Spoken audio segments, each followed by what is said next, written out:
Qafqazda ilk radar sistemlərinin quraşdırılması 2-ci Dünya müharibəsi dövrünə təsadüf edir və bu sahədə ən məşhur məkanlardan biri Azərbaycanın şimalında yerləşən Qəbələ rayonu olur. Qəbələ radiolokasiya stansiyası Sovet dövründə qurulmuş ən böyük erkən xəbərdarlıq radarlarından biri idi. Bu stansiyası çox güclü erkən xəbərdarlıq sistemi və əsas məqsədi uzaq məsafədən təhlükəni əvvəlcədən aşkar etmək idi. 6000 kilometrə qədər məsafəni görə bilirdi.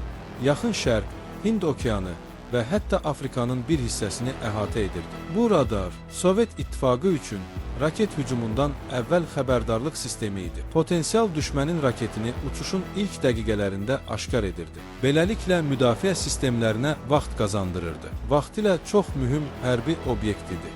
Amma zamanla texnologiya köhnəldi, alternativlər yarandı, maliyyə razılaşması pozuldu və nəticədə 2012-ci ildə bağlandı.